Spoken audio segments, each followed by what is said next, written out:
किया जय है अब की गेहूं में डाल लिहा रंगवा गेहूं में किया रे आ जय है अब की गेहूं में डाल लिहा रंगवा गेहूं में।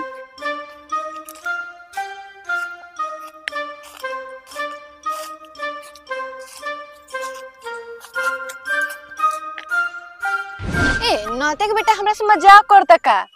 बुला दिला कि टाइम पे आइया टाइम पे मां दिल बनिया काज ने कहां चल गए दोगला 12 खंचर बावे अभी तक ले आइल ना आवास नाते के बतावा तनी आज 12 रन खेले खातिर बोलेला हमन उंगा के बतावा तनी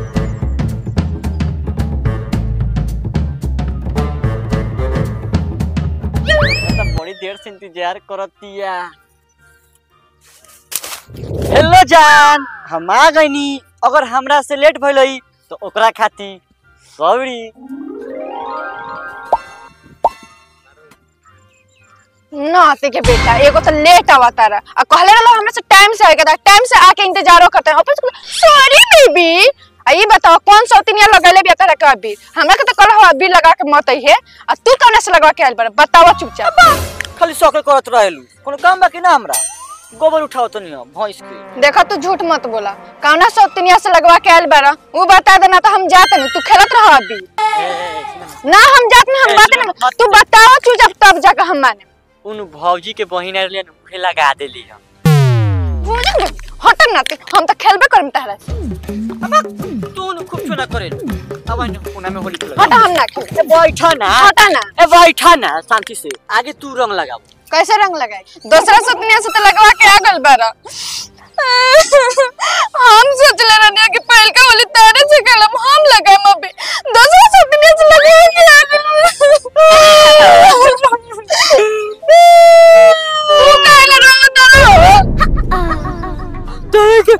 रंग तो कने न तो हमरे चू जाला आसू बच्ची लगा लो अभी बताओ कौन होली खेलल जा तो हटा ना बैठे तो पहले अब बोला बतावा ना कौन होली खेलल जा ए कौन होली हो खेला एगो लाठी मार होला एगो कपड़ा फाड़ होला एगो पटका पटकी होला बोलो कौन खेलबू हम लाठी मार होली खेल हम ना हम पटका पटकी वाला होली खेले ओमे बड़ी मजा आवेला ना खेले ना खेलबू तो अभी में से लगाओ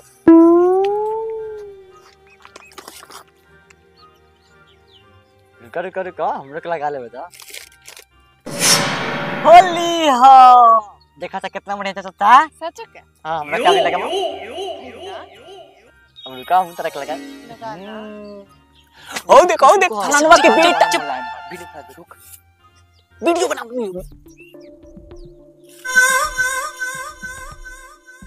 जूम कर और जूम कर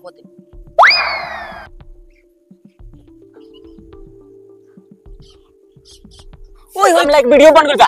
चल ओए क्या होता है हम तो वीडियो बना ले बड़ी सो ओ देख ना भाई ओ कहां रंग लागल बा ओए देख हाँ कहाँ लागल बा खाली गाली में तो लगैले बानी सा अब के तो लगा के चालू करने से तो तुलो नाते के बेटा भैया लग छोड़ दा लगी ना छोड़म तो वीडियो बना अब ना डिलीट होई जे कुछ बोल डिलीट कर दिलो ए हम वीडियो ना डिलीट करम सो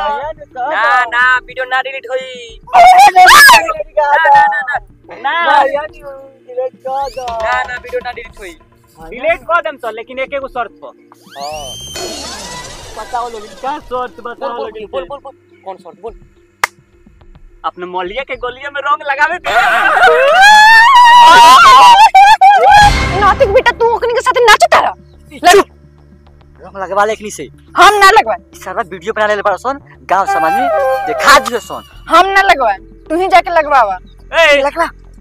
ना लगवा देबे नु हमने जाता नहीं तो वीडियो वायरल हम ना लगवा रे पता का लगो सोचत रे तेरा वीडियो वायरल कर दिया सोन नौते के बेटा तू लगवा हम ना लगवा तो बहुत क्या करे सुबह हम ना लगवा हम ना जा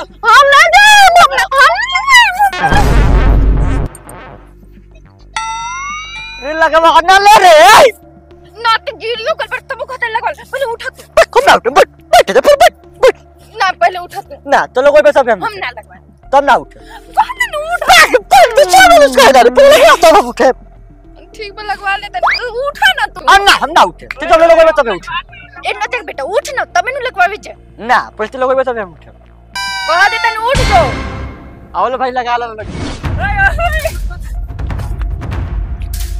ओए अमीर मत ना हो देखो लो भैया सुन लो लगी आराम से लगे लगी ओ भाई आराम से लगा तो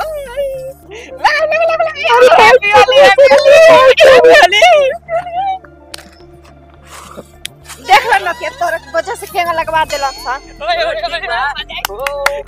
भैया आप भी देता नहीं लगे डिलीट वीडियो डिलीट होता मोबाइल को थोड़ा सही समझ जाता नहीं दूर जाना का वीडियो डिलीट कर दम सो लेकिन इतनी वही बात तो नाती के बेटा ते ही दे दिवा हम जाते